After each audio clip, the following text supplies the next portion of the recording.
우리 이 시간 주시는 하나님의 말씀 보겠습니다. 우리 고린도전서 7장 17절부터 24절인데요. 우리 몸이 불편하지 않는 분들은 일어나서 하나님 말씀 함께 받도록 하겠습니다. 교독하겠습니다. 17절 제가 먼저 읽습니다. 오직 주께서 각 사람에게 나눠주신 대로 하나님이 각 사람을 부르신 그대로 행하라. 내가 모든 교회에서 이와 같이 명하노라. 할례자로서 부르심을 받은 자가 있느냐? 무할례자가 되지 말며 무할례자로 부르심을 받은 자가 있느냐? 할례를 받지 말라. 할례 받는 것도 아무것도 아니요 할례 받지 아니하는 것도 아무것도 아니로되 오직 하나님의 계명을 지킬 따름이니라. 각 사람은 부르심을 받은 그 부르심 그대로 지내라. 네가 종으로 있을 때에 부르심을 받았느냐 염려하지 말라. 그러나 네가 자유롭게 될 수 있거든 그것을 이용하라. 주 안에서 부르심을 받은 자는 종이라도 주께 속한 자유인이요 또 그와 같이 자유인으로 있을 때 부르심을 받은 자는 그리스도의 종이니라. 너희는 값으로 사신 것이니 사람들의 종이 되지 말라. 형제들아, 너희는 각각 부르심을 받은 그대로 하나님과 함께 거하라. 아멘. 네, 자리에 앉으시기 바랍니다. 이렇게 밤새 안녕하셨습니까? 라는 인사말이 너무나 귀한 인사말이 되는 때인 것 같습니다. 밤새 여러 가지 일들이 참 많이 일어나는 때에 참 시국이 어수선하고 어지럽고 또 한 주간 동안 참 여러 가지 일들이 참 많이 있었는데 정말 폭풍우처럼 마치 태풍이 지나간 것처럼 이렇게 아직까지 물론 그 여파가 있지만 참 여러 가지 어지러운 시국을 우리가 맞이하고 있습니다. 영화에서나 보던 드라마에서나 보던 일들이 눈앞에서 펼쳐지는 것을 보면서 너무나 마음이 아프고 쓰라리고 너무나 이렇게 마음이 언짢은 그런 시간들을 우리가 다 가지고 있습니다. 잘 주 안에서 잘 견디시고 이겨내시고 무엇보다도 우리가 믿는 자로서 가져야 될 모습은 무엇입니까? 우리 세상을 향해서 삿대질하는 것이 아니라 더 하나님 앞에 무릎 꿇고 내가 죄인입니다 고백하면서 또 하나님의 긍휼을 구하고 이 시대를 또한 우리 조국 대한민국을 살려달라고 구하며 또 하나님 앞에 나아가야 되는 시기로 가져야 할 것입니다. 정치색이 어떠하든 또한 각자 가지고 있는 소견들이 어떠하든 자기 소견에 옳은 대로 행하는 것이 아니라 하나님의 소견에 옳은 대로 하나님의 말씀에 귀 기울이면서 나아가는 그런 시간들로 삼는 사랑하는 화평가족들 되기를 간절히 소망합니다. 계속해서 여러분과 함께 부르심에 대해서 나누고 있습니다. 이 죄악된 세상 속에서 하나님은 우리를 거룩한 하나님의 자녀로 불러주셨습니다. 또한 아무것도 아닌 우리에게 사명까지 직분까지 맡겨주셔서 그 사명을 이루라고 거룩한 하나님의 일꾼으로 불러주셨습니다. 이렇게 부름받은 하나님의 자녀임을 우리가 한 해 동안 계속해서 돌아보며 나에게 구체적으로 하나님께서 어떠한 꿈을 꾸고 계신지 또한 우리 공동체를 향해서 어떠한 계획을 가지고 계신지를 하나씩 살펴보았는데요. 오늘은 우리가 그런 부르심의 자리에서 부르심에 합당하게 살아가고 있는가, 부르심에 합당한 삶이 무엇인가 함께 여러분과 살펴보고자 합니다. 오늘 본문에서 바울은 이것을 3번이나 반복하며 선언하고 있는데요. 17절 말씀에 이렇게 나와 있습니다. 같이 한번 읽어보겠습니다. 시작.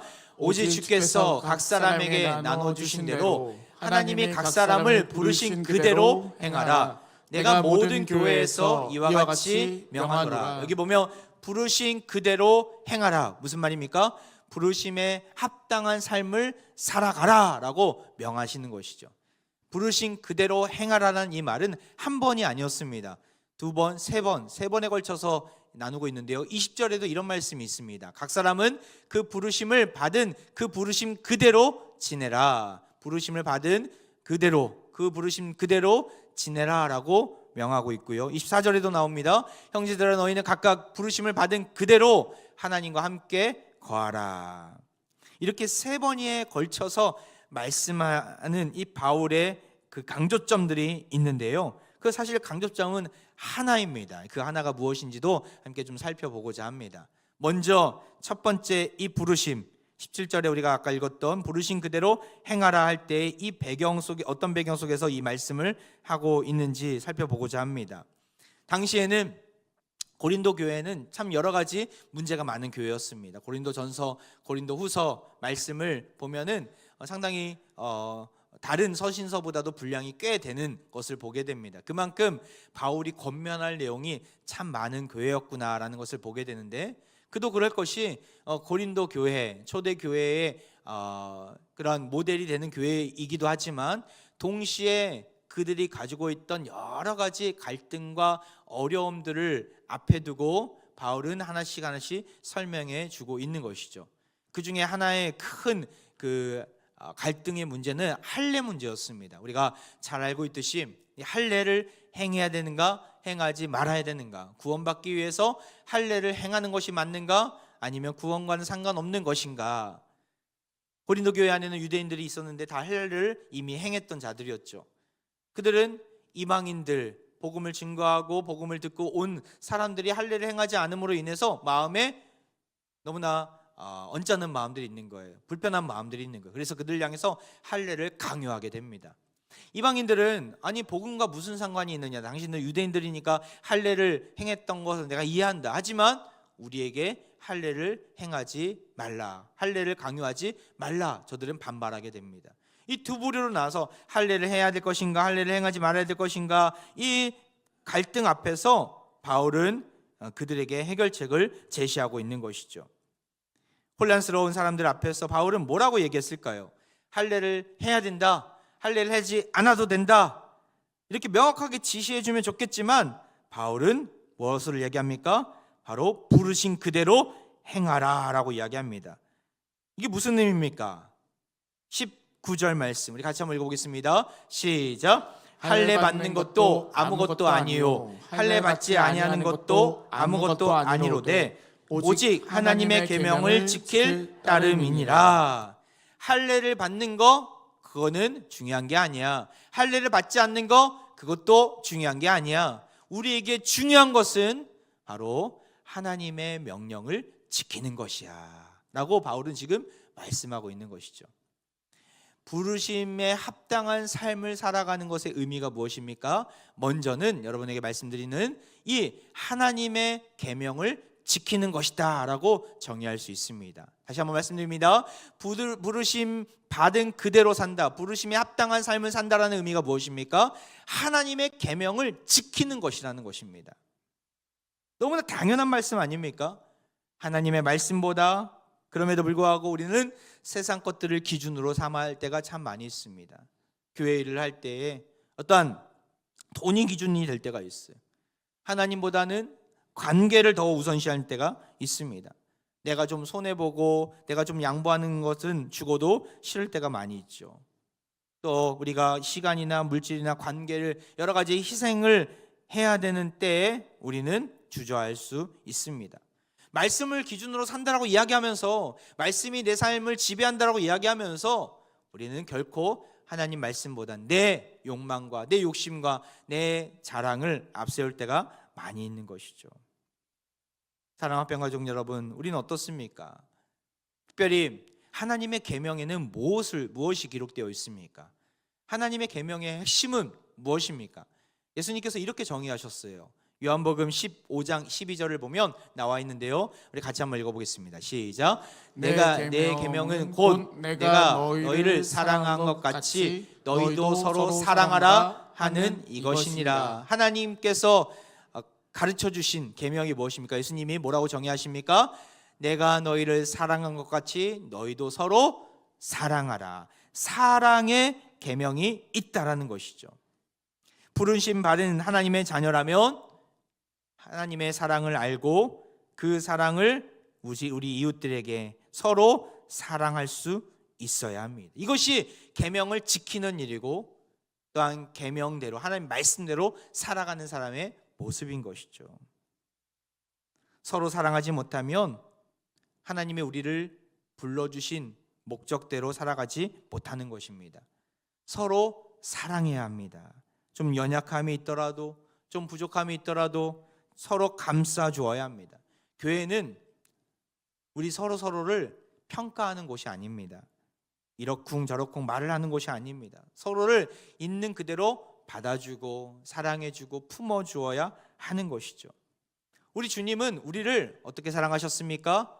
우리의 모습을 보고 사랑하지 않으셨어요. 너가 학벌이 어떠냐, 너가 가진 게 많냐 적냐, 이거 보고 사랑하지 않으셨어요. 우리의 존재 자체를 보고 사랑하셨습니다. 우리는 그 놀라운 사랑을 경험했고 알고 있고 또한 삶 가운데서 펼쳐가야 합니다. 말로만 사랑하는 것이 아니라 자기 목숨을 버리면서까지 우리를 사랑하신 그 주님의 사랑을 안다면 우리는 서로 사랑할 수 있어야 합니다. 올해가 이제 마무리되는 이때에, 이제 20여일 정도밖에 남지 않은 이때에 서로 사랑하는 데 집중하는 연말이 되기를 바랍니다. 서로 사랑해야 합니다. 올 한 해 나와 관계가 멀어지고 서먹서먹해지고 혹은 여러 불편한 그러한 이슈들로 인해서 그러한 서로 정죄했던 모습이 있었다면 다시금 그 관계를 회복하는 데 집중하는 연말이 되길 바랍니다. 건강한 신앙인은 자기의 잘못을 인정하는 신앙인입니다. 왜냐하면 나는 죄인입니다라고 고백하는 자가 하나님 앞에서 건강한 자녀 아니겠습니까? 우리는 늘 주님 앞에서 죄인입니다. 이것은 주님 앞에 뿐만 아니라 우리가 서로를 그것을 인정할 수 있어야 돼. 우리는 죄인이구나, 우리는 죄성이 있구나, 자기 잘못을 인정하고 또한 그러한 우리의 잘못 때문에 깨어진 관계가 있다며 그 관계를 회복하고자 노력해야 하는 것이죠. 근데 건강하지 못한 신앙인은 그것을 인정하지 않습니다. 내가 무슨 죄인이야, 마음의 문을 꽉 닫고 고집불통의 자리에 있는 것이죠. 아무리 말해도 알아듣지 못합니다. 눈이 가려져 있기 때문에. 사랑하는 화평가족 여러분, 우리가 그런 일이 없기를 원합니다. 하나님 말씀을 기준으로 삼는다, 무슨 말입니까? 하나님 말씀을 지킨다, 무슨 말입니까? 서로 사랑한다는 말입니다. 서로 사랑에 집중한다는 것이죠.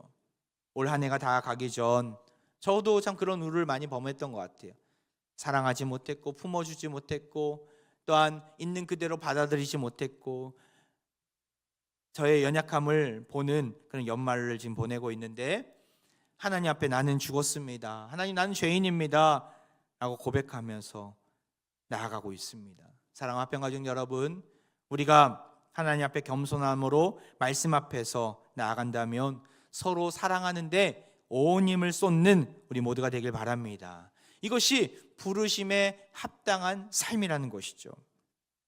할례 문제로 인해서 종교적인 갈등을 겪는 고린도 교인들에게 바울은 하나님의 계명을 지키는 것이 너희들이 해야 할 일이다. 할례냐 무할례냐, 할례를 받는 것이 중요하냐 할례를 받지 않는 것이 중요하냐, 이것이 중요한 게 아니라 사랑하고 있느냐, 품어주고 있느냐, 할례를 받은 사람들, 할례를 받지 않은 사람들 모두를 다 포용하고 있느냐, 이것을 지금 바울은 강조하고 있는 것이죠. 우리도 흑백 논리에 갇혀 상대방이 사랑해야 될 존재인데 미워할 존재로만 여기고 있지는 않습니까? 사랑을 품으시기 바랍니다. 사랑으로 품으시기 바랍니다. 하나님의 사랑을 아는 자로서 그 사랑을 증거하고 나타내는 우리 모두가 되기를 간절히 소망합니다. 고린도 교회는 할례 말고도 또 다른 갈등이 있던 교회였습니다. 두 번째로 그 부르심에 합당한 삶을 살기 위해서 바울은 이야기하고 있는데, 먼저 어떠한 배경에서 이야기하고 있습니까? 바로 노예 제도에 관련돼서 이야기하고 있죠. 당시에 종들은 주인에게 절대 복종을 해야 되는 상황이었습니다. 주인을 향해서 형제나 자매로 여길 수 없는, 부를 수 없는 상황이었죠. 그런데 교회 가면 형제요 자매요라고 이야기하는 거예요. 너무나 파격적인 이 대우 앞에서 종들은 너무나 즐거워했습니다.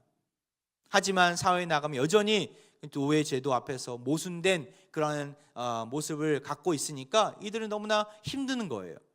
그때에 바울에게 그런 갈등이 있음을 보면서 바울에게 묻는 것이죠. 이 노예제도를 어떻게 해석해야 하는가? 사실 기독교의 본질에 비추어 볼 때 노예제도는 분명히 잘못된 제도였습니다. 하지만 당시 교회는 세상으로부터 멀리 떨어져 있는 곳에 위치한 것이 아니라 세상 한가운데 있었기 때문에 노예제도가 당연시되는 세상 속에서 바울은 이 노예제도 앞에서 입장을 내놓아야만 했습니다. 뭐라고 합니까? 노예제도를 없애야 된다. 아니야, 무슨 말이야, 노예제도는 지금까지 있었던 것이기 때문에 그대로 놔둬야 한다. 이렇게 말을 했을까요? 할례랑 똑같이 흑백 논리에 갇혀서 노예제도 예스, 노예제도 노 이렇게 이야기했을까요? 아닙니다. 바울의 입장은 이렇게 이야기하고 있습니다. 21절에 나와 있는데요. 같이 한번 읽어보겠습니다. 시작.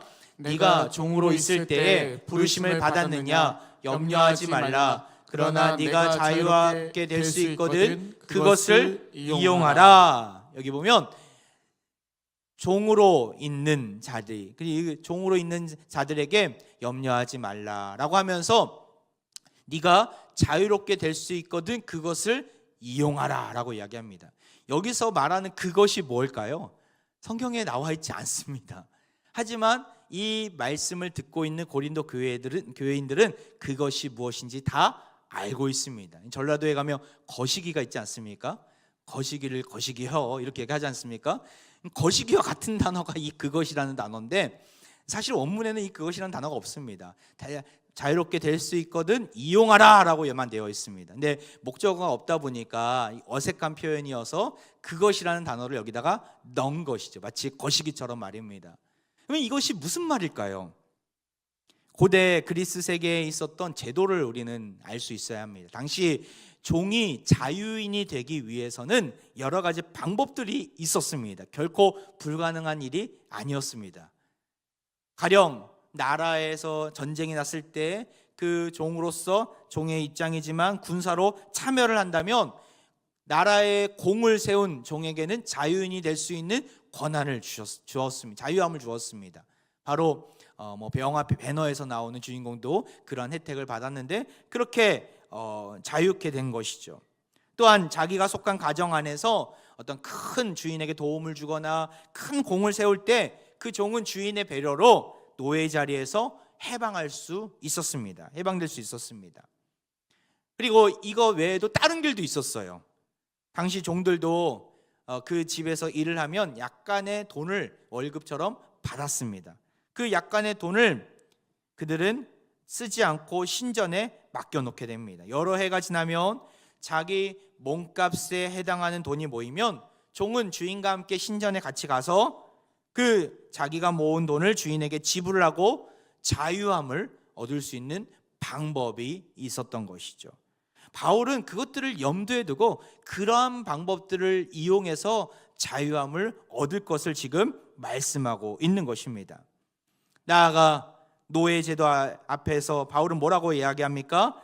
22절 말씀 같이 읽겠습니다. 시작. 주 안에서 부르심을 받은 자는 종이라도 주께 속한 자유인이요 또 그와 같이 자유인으로 있을 때에 부르심을 받은 자는 그리스도의 종이니라. 주 안에서 자유함을 입었기 때문에 우리 모두는 그리스도의 종임을 잊지 말라는 것이죠. 비록 종의 자리에 주인의 자리에 있다라고 해서 낙심하거나 염려하거나 혹은 자만하거나 교만하지 말고 우리 모두는 그리스도의 종이라는 정체성을 가진 것을 잊지 말라고 지금 바울은 말씀하고 있습니다. 이것은 우리에게 어떤 원리를 가르쳐 줍니까? 바로 부르심을 받은 자들, 부르심에 합당하게 산다라는 것의 의미. 두 번째는 무엇입니까? 예수 그리스도의 종으로 살라는 의미가 담겨져 있습니다. 부르심에 받은 그대로 산다라는 것은 그리스도의 종으로 살아가는 것입니다. 그리스도의 종으로 살아간다. 무슨 말입니까? 예수님을 주인으로 모신다라는 것이죠.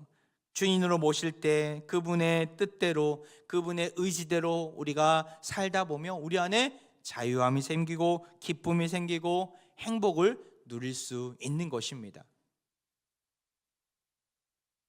이것을 바울은 갈라디아에서 이렇게 표현하고 있는데요. 갈라디아서 5장 13절에 보면 형제들아 너희가 자유를 위하여 부르심을 입었으나 그러나 그 자유로 육체의 기회를 삼지 말고 오직 사랑으로 서로 종노릇 하라. 그리스도의 종으로서 어떻게 해요? 사랑으로 서로 종노릇 할 것을 지금 바울은 명하고 있는 것입니다. 역시 사랑이지 않습니까? 예수님의 종이라는 정체성 안에는 바로 서로를 사랑해야 한다라는 의무가 담겨져 있습니다. 예수님이 우리에게 명하신 사랑을 우리는 베풀어야 하는 것이죠. 이런 사랑이 해답이라는 것입니다. 증오와 미움은 결코 신앙생활할 때 좋지 못합니다. 신앙생활할 때 결코 우리에게 유익이 되지 못합니다. 예수님의 종이라면 서로 사랑하는데 온 힘을 다해야 합니다. 서로 종로릇 하는데 온 힘을 다해야 합니다. 이것이 부르심 받은 그대로 행하는 자들의 아름다운 모습인 것이죠. 사랑하는 화평가족 여러분, 서로 종로릇 하시기 바랍니다. 누가 주인이 아닙니다. 우리는 모두가 다 예수 그리스도의 종입니다. 믿으십니까? 예수 그리스도의 종으로서 서로 서로의 마음을 이해하고 서로 서로에게 사랑을 베풀고 우리는 끝까지 함께 가야 하는 믿음의 형제요 자매인 것이죠. 이것이 부르심을 받은 자들이 합당하게 생활하는 모습입니다. 아무리 내가 목사로 부름받았고 어떠한 직분자로 부름받았고 또 어떠한 자리에 부름받았고 그 높은 또한 권력 있는 자리에 부름받았다 할지라도 그에 맞는 합당한 삶을 살지 못하면 아무 소용 없습니다. 그에 맞는 합당한 삶이 무엇입니까? 서로 종로릇 하는 것입니다. 예수 그리스도의 종임을 깨닫고 서로 사랑하며 아껴주며 안아주는 모습이 있어야 하는 것이죠. 이것이 바울이 우리에게 권면하고 있는 부르심을 받은 자들의 삶의 의미가 담겨져 있는 것입니다. 나아가 24절에 세 번째로 반복을 또 하고 있는데 뭐라고 권면하고 있습니까? 우리 같이 한번 읽어보겠습니다. 시작. 형제들아 너희는 각각 부르심을 받은 그대로 하나님과 함께 거하라. 부르심을 받은 자들의 어떠한 삶을 살아가려는 거예요? 하나님과 함께 거한다라는 것입니다. 세 번째 의미가 무엇입니까? 하나님과 함께 거하는 것이 부르심을 받은 자들이 살아가야 할 합당한 모습입니다. 어떤 의미가 담겨져 있습니까? 하나님과 동행한다라는 것이죠. 하나님 안에 거한다라는 것이죠. 나는 지난 1년 동안 여러분 하나님 안에 거하기를 힘쓰셨습니까? 또 어떤 훈련의 자리에서 또 말씀 앞에서 하나님과 늘 동행하고 있는가 한번 살펴봤으면 좋겠어요.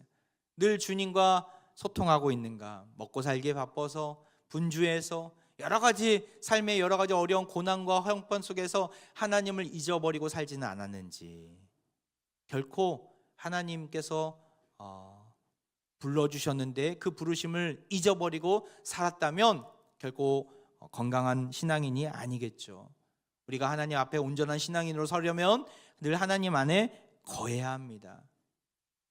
열심히 일을 하고 열심히 최선을 다해서 주어진 사명을 감당한다 하더라도 하나님 안에서 그 일들이 이루어지지 않으면 아무 소용 없습니다. 가령 우리가 어떤 목표한 그 산이 있어요. 그 산을 향해서 등산을 열심히 올라갔는데 내가 생각했던 정상이 아닌 거예요. 난 그 산을 정상을 정복하고 싶었는데 그 정상 옆에 있는 다른 봉우리였던 거예요. 다시 내려가서 다시 올라가야 되는 수고를 해야 합니다. 마찬가지로 우리 삶도 마찬가지죠. 열심히 돈을 벌고 열심히 운동도 하고 건강도 잘 챙기고 선한 일을 많이 한다 하더라도 하나님 안에 거하지 않는 삶은, 주 안에 거하지 않는 삶은 주님과 관계없이 삶을 살고 있다면 아무런 소용이 없습니다. 그 열심과 그 최선은 아무런 소용이 없는 것이죠. 그렇다면 하나님 안에 거한다는 것이 무엇입니까? 요한일서 4장 16절에 이렇게 나와 있습니다. 하나님이 우리를 사랑하시는 사랑을 우리가 알고 믿었노니 하나님은 사랑이시라. 사랑 안에 거하는 자는 하나님 안에 거하고 하나님도 그의 안에 거하시느니라. 그 안에 뭐가 있다라는 거예요? 하나님 안에 거하는 자는 사랑 안에 거한다라는 거예요. 하나님의 사랑을 알고 그 사랑을 삶 속에서 나타내는 자가 하나님 안에 거하는 자의 모습임을 사도 요한은 말씀하고 있습니다. 예수님은 원수를 자기 몸처럼 사랑하신 분입니다. 왜요? 가룟 유다를 보면 알 수 있지 않습니까? 3년 동안 가룟 유다가 예수님과 함께 하셨지만 예수님은 가룟 유다가 앞으로 무슨 일을 할지 다 알고 계셨지만 끝까지 참으시고 끝까지 품어주셨어요. 결국에는 모든 죄인을 위해서 자기 몸을 버리시고 십자가에 올라가셨습니다.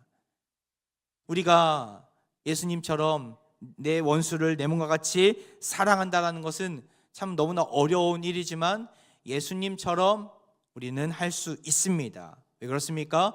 예수님이 내 안에 계시고 나도 예수님 안에 거하기 때문에 예수님의 사랑을 내가 경험했고 그 사랑을 알고 있기 때문에 그 사랑으로 원수를 내 몸처럼 사랑할 수 있는 것이죠. 내 스스로의 힘으로 할 수 없습니다. 하지만 주님과 함께 한다면 할 수 있는 것입니다. 사랑하는 가족들에게, 사랑하는 우리 교우들에게 정말 마음껏 사랑을 베풀고 심지어는 나랑 관계가 깨어진 분들에게도 그 손을 내미는 연말을 맞이하시길 바랍니다. 어제 설교 준비를 좀 늦게까지 하고 이렇게 당회가 있어서 좀 늦게까지 이렇게 설교 준비를 하고 저녁 밤에 이렇게 들어가는데 집사람이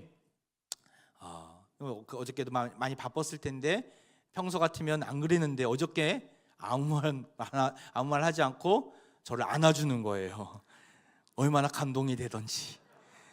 왜 늦게 왔어? 뭐 했어? 라고 하지 않고 오늘 얼마나 바빴는데 알아? 이렇게 하지 않고 저를 안아주니까 너무나 제 마음 가운데 피로감이 다 사라지더라고요. 사랑 화평가정 여러분, 아무 말 하지 마시고 안아주시길 바랍니다. 그것만으로도 사랑이 표현이 되는 것 같아요. 그것만으로도 모든 막힌 담들이 다 허물어지고 있는 그대로를 받아주는 것만으로도 정말 하나님의 나라가 그 가정과 그 교회 가운데 임하는 것을 누리게 될 것입니다. 연말 연시를 맞이하고 있는 이때에 많이 분주하고 바쁘고 여러 가지 삶의 형편이 녹록지 못하고 시국은 너무나 어렵고 어지럽고 어떻게 가야 될지 한 치 앞도 내다볼 수 없는 상황이지만 내가 처한 곳에서 사랑을 베푸시기 바랍니다. 하나님 안에 거하는 자는 사랑을 드러내는 자입니다. 그러할 때 하나님께서 놀라운 평안을 우리의 삶 가운데 부어 주실 것입니다. 말씀을 마무리하면서 부르심에 합당하게 사는 자들의 삶의 모습을 세 가지로 표현해 드렸습니다. 첫 번째는 무엇입니까? 하나님의 계명을 지키는 자입니다. 하나님의 계명은 사랑입니다. 그리스도의 종으로 살아가는 것이 두 번째 의미인데 서로 종노릇하는 것도 사랑입니다. 하나님 안에 거하는 자는 어떤 자입니까? 하나님의 사랑을 알고 그 사랑 안에 머무는 자인 것이죠. 사랑을 베풀고 사랑을 나누는 자인 것이죠. 부르심을 받은 그대로 행하는 자, 부르심에 합당한 삶을 살아가는 자들의 결론은 무엇입니까? 사랑입니다. 우리가 많은 것들을 마무리하는 때를 가지고 우리가 함께 지내고 있는데 오늘 우리 주일 제자반이 또 종강도 합니다. 지난주에는 수요 제자반이 종강도 했었고 여러 교육과 훈련의 자리에서 많은 분들이 또 말씀 앞에 서는 것을 너무나 이렇게 감사해 하시고 기뻐하시는 모습이 너무나 보기 좋은 한 해를 저도 가졌습니다. 바쁘긴 했지만 너무나 은혜가 넘치는 시간들을 가져서 행복한 교육과 훈련의 자리였습니다. 근데 우리가 많은 지식을 아는 거, 또한 훈련의 자리에서 또 하나님 주시는 은혜를 풍성하게 누린 거 너무나 중요한 것입니다. 하지만 가장 성숙한 열매는, 아름다운 열매는 무엇입니까? 사랑입니다. 하나님 말씀을 알았다면 그것을 가지고 이웃에게, 우리 믿음의 교우들에게 세상을 향해서 사랑을 가지고 나아갈 때 우리가 배운 지식은 놀라운 열매를 드러낼 것입니다. 머리만 큰 인생이 아니라 정말 하나님이 아는 지식의 그 부유함을 아는 자로서 사랑을 증거하고 나타내고 보여주는 우리가 되길 바랍니다. 한 주간의 삶 속에서 정말 아직까지 여러 가지 갈등 관계에 있는 분들이 있다면 먼저 손을 내미시고 이유를 묻지 마시고 안아주시고 품어주시고 하나님의 사랑을 증거하고 나타내는데 온 힘을 다하는 사랑하는 모든 화평 가족들 되시기를 주의 이름으로 축원드립니다. 자, 우리 함께 찬양으로 나아가는데요, 하나님이 우리를 불러주셨습니다. 부르신 곳에서 나는 예배하겠습니다. 부르신 곳에서 사랑을 증거하겠습니다. 우리 믿음으로 고백하며 함께 찬양으로 나아갑니다.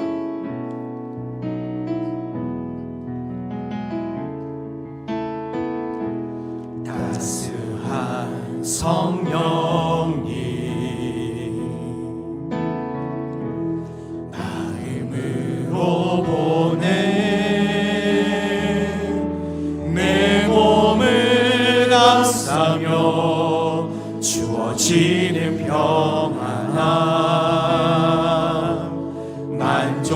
사랑함을 느끼네. 사랑과 진리에 한 줄기 빛 보내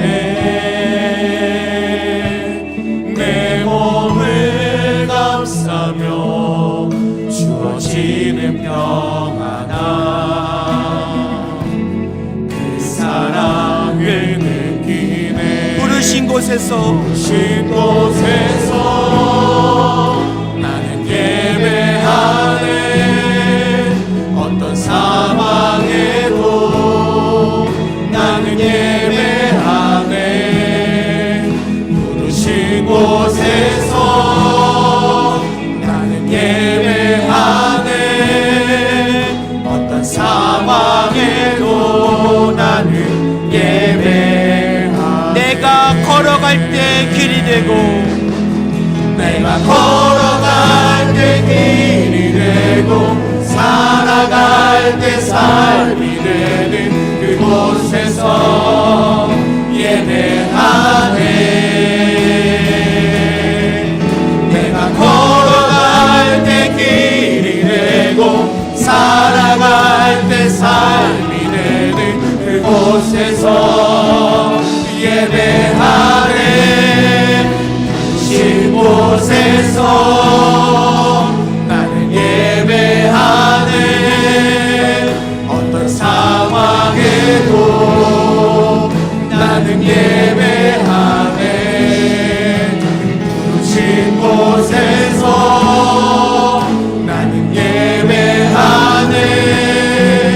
어떤 상황에도 나는 예배하네. 할렐루야. 우리를 위해 죽기까지 사랑하신 예수 그리스도 그 이름을 찬양합니다. 아무것도 아닌 우리를 자녀로 불러주셨건만 그 사랑과 은혜를 알지 못하고 하나님 말씀보다는 내 생각 내 기준에 파묻혀 살았던 우리를 불쌍히 여겨 주옵소서. 죄의 계명인 사랑하는 일에 온 힘을 다하는 우리가 되게 하시고 그리스도의 종임을 깨닫고 서로 종로를 타는 우리 모두가 되게 하여 주옵소서. 하나님과 함께 거하면서 그 사랑 안에서 연약하고 부족하고 하나님 우리 마음 가운데 거리끼는 지체들까지 품는 우리 모두가 되게 하여 주옵소서. 부르심의 이유가 사랑하는 일에 있음을 알고 서로 사랑하는 일에 서로 품어주고 안아주는 일에 온 힘을 다하는 우리 합평공동체 모든 합평가족들 되게 하여 주옵소서. 이 시간 병들고 상한 마음 위에 손을 얹고 기도하겠습니다.